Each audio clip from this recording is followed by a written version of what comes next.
Hi everyone, Harry here to talk about Jim Jordan's latest effort to meddle in the criminal prosecutions of Donald Trump.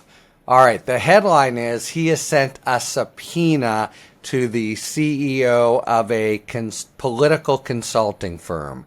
It's the firm at which the judge in the New York case, Justice Juan Merchan's daughter, works, and they indeed do some political consulting, including for some pretty prominent clients, including Kamala Harris.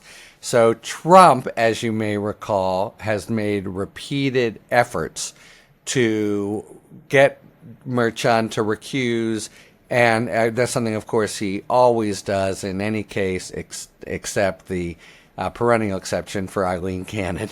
And all he's got here is this extremely thin reed that Merchan's daughter works for a political consulting firm. So he's served that up again and again in court, including after it had been decided, including improperly, including sort of smuggled into other motions, so that you wonder whether it's really a bona fide legal effort or just an attempt to keep the grievance in the public eye.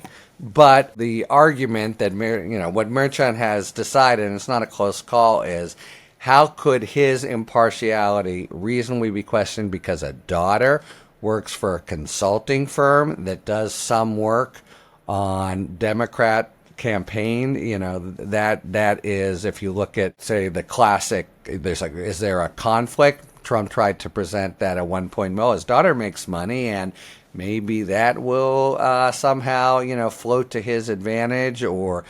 But the question is, could his impartiality reasonably be questioned based on his daughter's profession? So the answer pretty plainly is no, and that's what Merchan has given. But now comes Jordan in a very sort of saber-rattling, nasty 4-page letter that just asserts, without any support, just says we are looking into the politically motivated prosecution of DA Bragg, and goes through this again and again. It's just a screed and a scandal sheet in the guise of a letter and subpoena request. But he has previously served up a request for documents, which is the normal way to proceed, to this CEO of the place where Merchan's daughter works, and the CEO responded,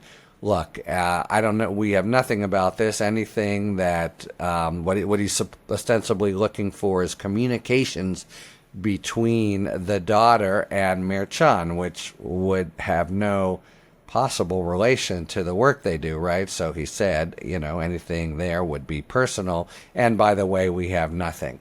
And Jordan, which is a pretty common thing to do. Here's a couple reasons why we can't.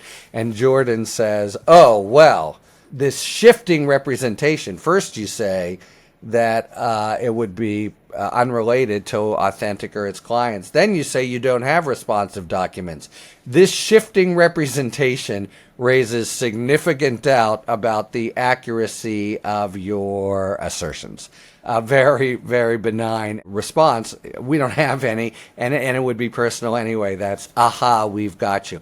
And this 4-page single space typed letter just again and again characterizes the prosecution as political, and its verbiage that really would have nothing, serve no legal purpose in a subpoena. So he sent a subpoena. That's the big step. And but Authentic has already responded. We don't have anything. They've also responded that you have no right to do this. You have no legitimate legislative purpose. And let's just talk about that for a moment.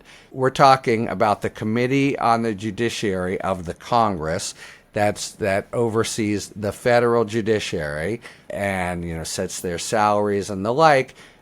Jordan is asking for, this is a state prosecution, and moreover, it's a total issue within the state prosecution that has already been decided. So he is weeding, sort of twice over in the wrong garden here. But this is the justification supposedly, and this is what would play out if the subpoena isn't responded to in his satisfaction, and he's actually able to get the Congress to make a contempt motion. The issue would be, is there a legitimate purpose here?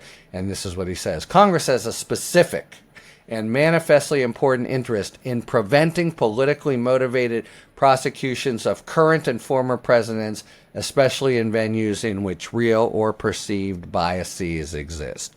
So that is his justification for the roving commission, and the again a subpoena asking for information about a judge's daughter and communications which the company just doesn't have. It seems very unlikely to me that they will suddenly say, "Oh yes, we found these things." I think they seem to have solid counsel, and they'll come back and say, as they said before, "This is all we got." And I think they've given a couple sort of very general communications, or, but they don't have, and they wouldn't be expected to have anything where his daughter talks to him and the like. So he is really, barking up the wrong tree, or to mix metaphors, digging in a dry well. And that's what's going to happen here. And the question is whether for theatrical purposes, he'll try to somehow have the president here held in contempt. Of course, the ultimate irony that hovers over all of this is Jim Jordan, when in the last Congress he received a subpoena, he just, completely ignored it and has shown himself to be to go to the head of the class in contempt for the committee and congressional subpoenas. But hypocrisy is nothing that shames him, and that's long since established. So real sort of saber rattling and brandishing, but for a legally empty, I think, claim. They can keep pursuing it, but the notion that somehow Mayor Chun needs to recuse himself because of his daughter's job is really a very far-fetched idea. I don't see it going anywhere legally, but he can make trouble and make press, and that's what Jim Jordan likes to make. Talk to you later. Thanks for tuning in. If you enjoyed this video and other Talking Feds content, please take a second to like and subscribe. Talk to you later.